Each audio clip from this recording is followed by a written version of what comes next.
Nous sommes le 20 juin 2026 et il fait 29 degrés à Ménotin, Kindono et environ. Mesdames et messieurs, bonjour, voici les titres. Il est un repas pris entre le déjeuner et le dîner, c'est bien évidemment le goûter. Et entre 16h et 17h, chacun y va selon son goût. Une équipe de la rédaction conduite par Hugues Vingbe s'est justement intéressée à ce que les Cotonois prennent à l'heure de ce repas. Vous en saurez davantage dans ce journal.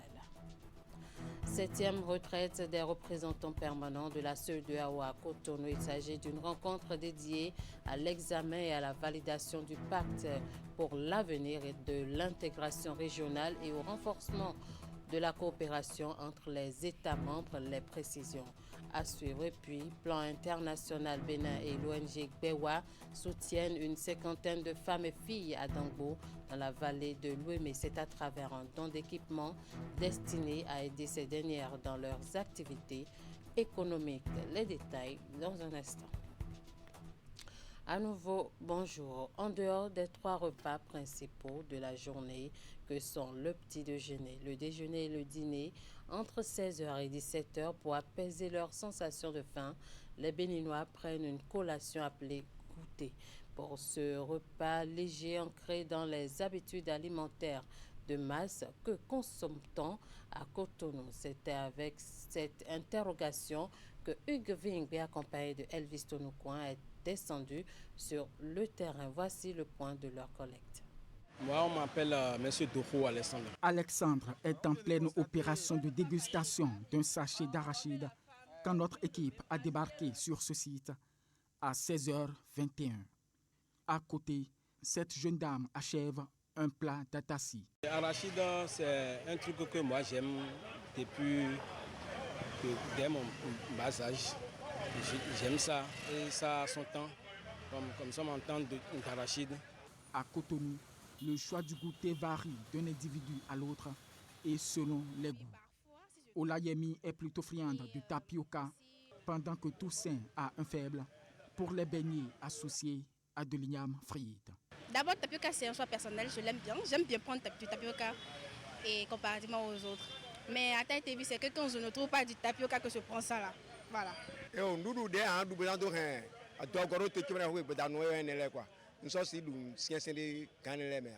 Pour certains, au-delà de la satisfaction même d'un besoin alimentaire, le goûter est un rituel incontournable. Mais si je ne fais rien, je prends du goûter, forcément. Mais idéalement, quel choix opérer pour sa collation? La spécialiste nous répond. Donc, on ira sur une association de juste 2 groupes d'aliments, idéalement. On peut associer un peu de glucides avec un peu de protéines. Par exemple, si je prends notre goûter national, Ata Potevico, on a une portion de glucides avec l'IAM. Ça nous apporte des glucides. On a aussi un peu de protéines avec Ata. Cependant, pour des raisons de santé, elle met l'accent sur un détail clé. Donc, celui qui n'a pas cette sensation de faim, qui pouvait tenir jusqu'au prochain repas, s'il prend des collations et qu'il prend une collation calorique, ça va jouer sur ses apports en énergie. La charge calorique sera élevée. Donc là, ça va nous conduire à d'autres maladies comme l'obésité. Si le goûter est une habitude alimentaire très répandue à Cotonou, il n'en demeure pas moins exclu chez certains citoyens, notamment les seniors. Parce qu'à mon âge, je n'ai plus le droit de prendre le goûter. La communauté internationale célèbre le 19 juin de chaque année la journée mondiale de lutte contre la drépanocytose. Cette année, le thème retenu est combler le fossé de survie, l'équité dans la drépanocytose. Un thème qui invite à intensifier la sensibilisation et le combat contre cette maladie génétique. Au Bénin, la drépanocytose demeure un problème de santé publique, ce qui explique le combat mené par plusieurs associations aux côtés du ministère de la Santé. C'est le cas de l'association de lutte contre la drépanocytose au Bénin, présidée par M. Herman Langbenon, que je vous invite à suivre. Le combat contre la drépanocytose est pour moi un leitmotiv parce que j'ai eu à vivre des expériences sulfureuse avec la drépanocytose. Dans mon entourage, il y a eu des gens qui ont porté la drépanocytose et sont partis décédés, je voudrais dire, dans la fleur de l'âge. Et moi aussi, personnellement, avec ce que j'ai vécu depuis l'enfance, il était impératif que je m'engage pour une cause aussi noble que la lutte contre la drépanocytose. Au Bénin, je vais m'appesantir sur les résultats de juin vers mai 2025, à l'issue de la campagne nationale qui a été faite dans tous les départements. Environ 11 000 personnes ont été dépistées et il a été constaté que 5% sont porteurs de la maladie, 22% sont porteuses du trait, les AS et les AC. Et au niveau pédiatrique chez les enfants, nous avons vu 4,1% de cas de drépanocytose chez les hospitalisés. Ce qui nous amène à dire que la drépanocytose reste toujours une priorité de santé publique pour laquelle il faut mener des actions afin que les générations futures en soient protégées. Les produits illicites saisis dans le cadre de la lutte contre les stupéfiants et les criminalités organisées ont fait l'objet d'incinération dans la matinée de ce jeudi. Ces produits ont été convoyés de Cotonou vers le site d'incinération de Ouessé dans la commune de Ouida. L'opération a été dirigée par le directeur général de l'ANRAX, Agence nationale de recouvrement des avoirs confisqués et saisis, et sous la supervision des autorités judiciaires. Les détails avec Virgile Rodéon. De la Cour de répression des infractions économiques et du terrorisme à l'Ocertide et de l'Ocertide au site d'incinération des produits illicites à Ouessé, commune de Ouida. De Cotonou, ces 2 camions chargés ont été convoyés sous haute garde. Une fois sur le site, ces produits ont été déchargés dans une grande fosse, puis détruits par incinération. Les produits incinérés à cette occasion sont de plusieurs types. Vous avez pour l'essentiel les drogues, les stupéfiants et produits psychotropes. Dans le lot, vous avez suffisamment de cannabis, vous avez de la cocaïne. L'opération relève de l'une des prérogatives de l'Agence nationale de recouvrement des avoirs confisqués et saisis, qui intervient ici dans le cadre de la lutte contre la criminalité organisée sous toutes ses formes. Je ne trahis aucun secret en précisant que le Bénin s'illustre dans la lutte contre ces produits dangereux, en l'occurrence les stupéfiants. Et tout dernièrement, vous avez dû suivre sur les différents canaux de communication une saisie qui a eu lieu au port autonome de Cotonou. Dans ce cadre, les produits saisis ont été récupérés et font l'objet dans le lot de ce qui est en cours d'incinération. Les produits ne devant pas traîner, l'agence a pris à temps les dispositions de leur destruction, se conformant ainsi aux normes internationales en matière de lutte contre les stupéfiants.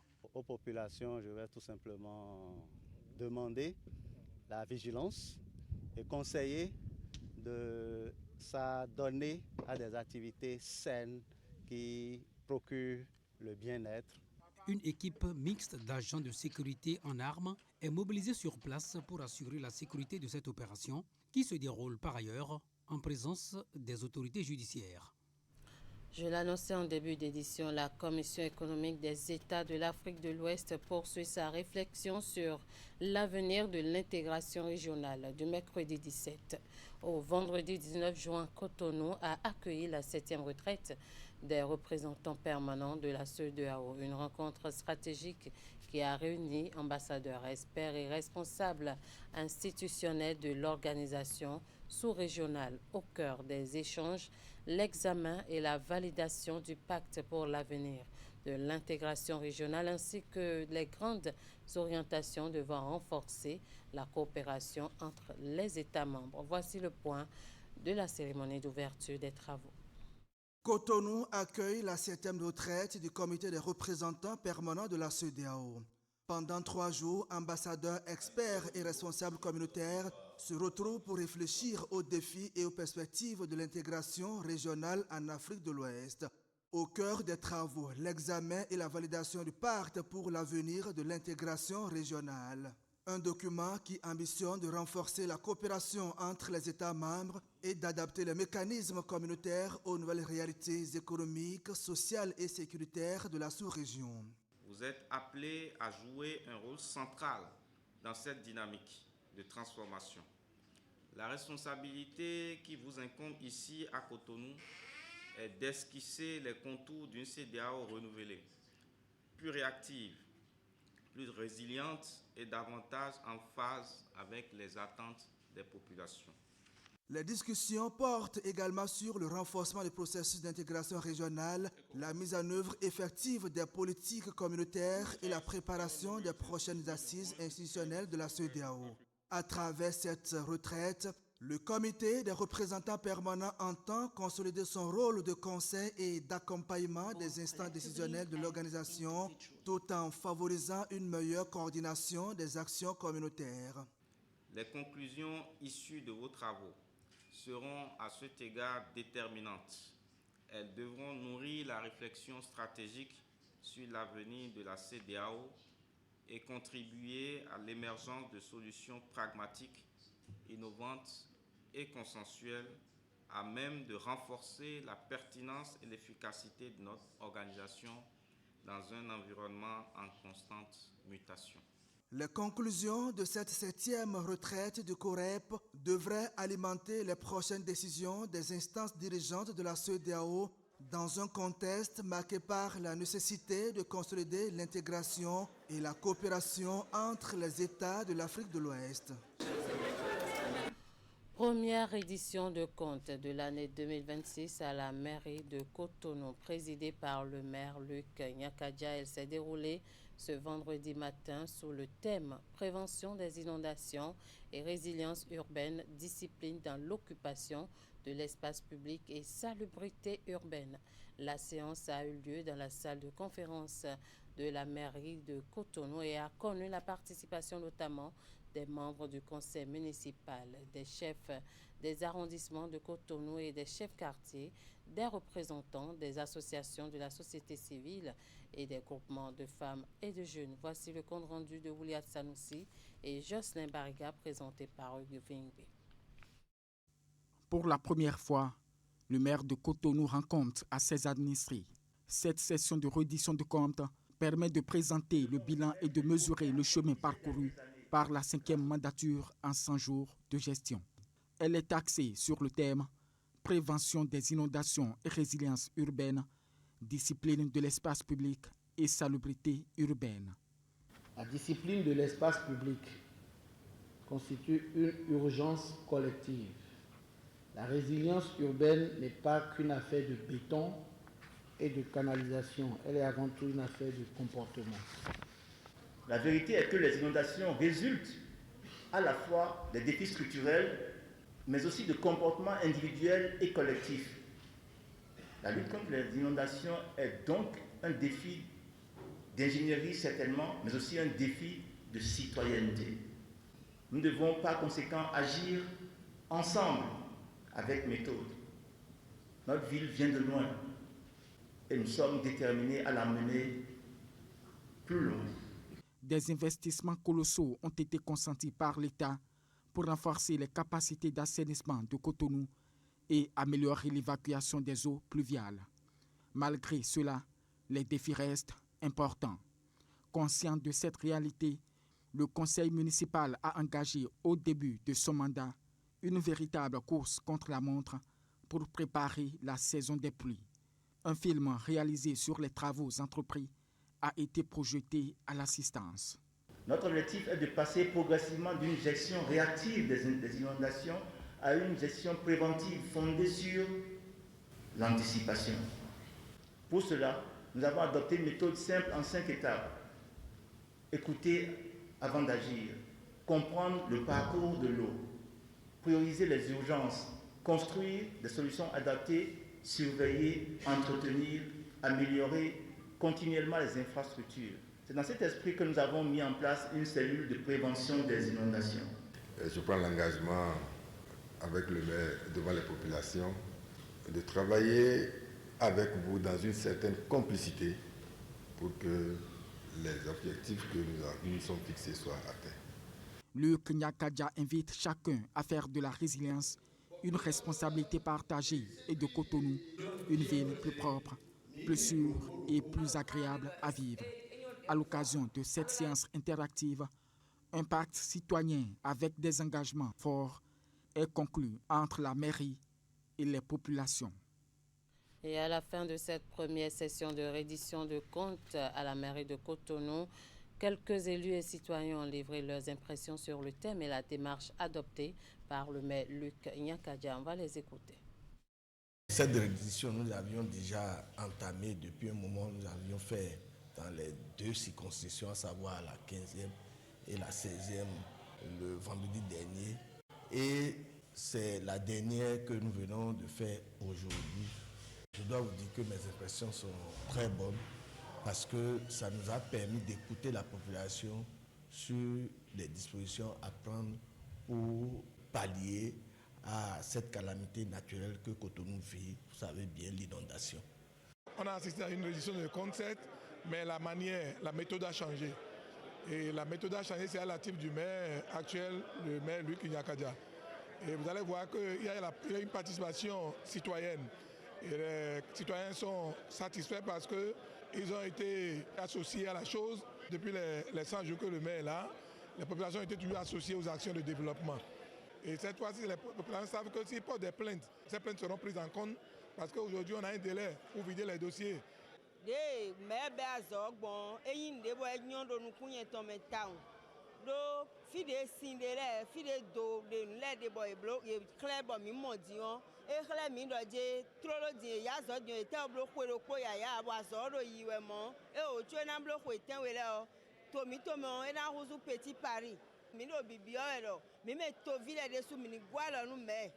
Nous remercions le maire pour ses efforts déjà au début de sa mandature, que nous aussi nous contribuons avec lui. Ce qui cause ces cas, majoritairement, ça vient de nous-mêmes. Et le maire l'a mantelé. Et ce qui nous a amené à aller sur le pacte entre la population et nous, parce que chacun de nous doit pouvoir prendre les précautions, ne pas attendre la saison des pluies avant de pouvoir agir. Des femmes mieux outillées pour mieux prendre en charge leur famille et contribuer à l'épanouissement de leurs enfants. C'est l'objectif de l'appui apporté par Plan International Bénin et l'ONG Gbewa à 50 nouvelles associations des mères des enfants parrainés. Les bénéficiaires ont reçu divers équipements destinés à développer leurs activités économiques. Le point de cette remise de matériel qui s'est déroulée à Dangbo dans ce reportage de Marodono.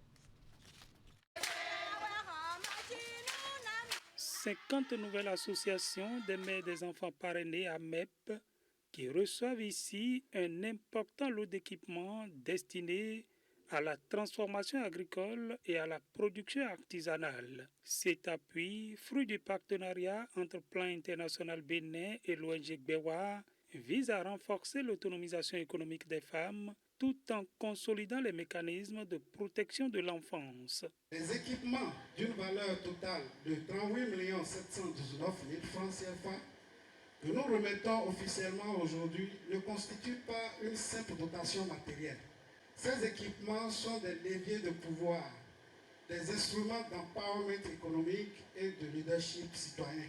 Ces équipements de transformation agricole et de production artisanale vont permettre à ces groupements de matérialiser leur plan de travail, de décupler leurs capacités productives et de s'affranchir de la dépendance économique. À ce jour, 130 associations des mères des enfants parrainés, regroupant au total 3250 femmes, bénéficient de l'accompagnement de l'ONG Gbewa et de Plan International Bénin. À l'endroit de nos chères mamans, je veux dire ceci. Ces équipements sont des outils de transformation entre vos mains. Nous croyons en votre potentiel, en votre sens de la solidarité et en votre leadership. Faites fructifier ces ressources pour inspirer d'autres femmes et faire rayonner vos localités. À travers cette dynamique, Plan International Bénin et l'ONG Gbewa réaffirment leur engagement en faveur de l'autonomisation des femmes, convaincus qu'une mère économiquement forte constitue un levier essentiel pour le bien-être et l'épanouissement de l'enfant. On parle religion à présent. La nouvelle année musulmane de l'Hégire 1448 a démarré le mardi 16 juin dernier avec le mois sacré de Muharram, qui est le premier mois du calendrier musulman. En ce nouvel an, quels sont les comportements que doivent adopter les musulmans pour bénéficier des bienfaits de Dieu? Élément de réponse avec l'imam Abdul Jalil Yessoufou. Il est l'imam central de la mosquée centrale d'Aïdjedo. On va l'écouter au micro de Ouliat Sanoussi et Moufid Sabouran. À de telles occasions, le musulman et le bon musulman est appelé à d'abord remercier le Seigneur. Ça, c'est le premier comportement, la première réaction que le musulman doit avoir. Parce que un jour nouveau, c'est une grâce de Dieu. Une nouvelle année également, c'est toute une grâce. C'est une occasion que Dieu nous offre afin de nous rapprocher de lui davantage, afin de multiplier nos bonnes œuvres, afin de pouvoir être au service également des êtres humains.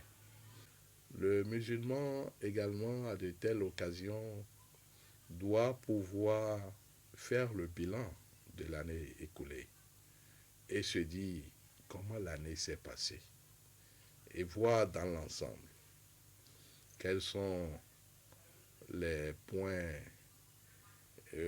d'insuffisance et chercher à améliorer. Est-ce que les prières, est-ce que le jeûne, est-ce que les autres adorations ont été exécutées à l'heure, ont été accomplies tel qu'il faut. Donc tout ceci doit pousser à un examen de soi et voir le côté positif de notre vie quotidienne, comment cela s'est passé au cours de l'année. C'est tellement qu'il y a des points forts, des points faibles, et tout ceci doit être mis sur la table afin que nous puissions aborder cette année avec beaucoup de sérénité, avec beaucoup d'engagement. On reste toujours avec l'imam Abdul Jalil Yessoufou pour d'autres comportements adoptés par le musulman en cette nouvelle année islamique. Je vous invite à le suivre à nouveau. Le musulman doit pouvoir établir un calendrier par rapport à ses relations avec son Seigneur, un calendrier par rapport à sa famille, un calendrier par rapport également à sa vie communautaire, un calendrier par rapport à sa vie en tant que citoyen. Les bonnes œuvres surtout.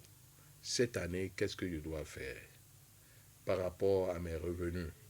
Dois-je construire une mosquée cette année? Par rapport à mes revenus, dois-je soutenir un orphelin qui n'a pas les moyens de financer sa scolarité? Par rapport à mes moyens, dois-je soutenir une veuve abandonnée, un vieillard? Et ensuite, prier également le Seigneur afin que nous puissions avoir l'onction divine par rapport à ce calendrier qui est établi avec une bonne intention d'améliorer la vie des autres, de s'améliorer aussi par rapport à son Seigneur. Nous devons l'invoquer afin qu'il nous vienne en soutien parce que l'homme propose, mais finalement c'est Dieu qui dispose. Une année de moins pour l'homme n'est que rapprochement de la tombe en réalité.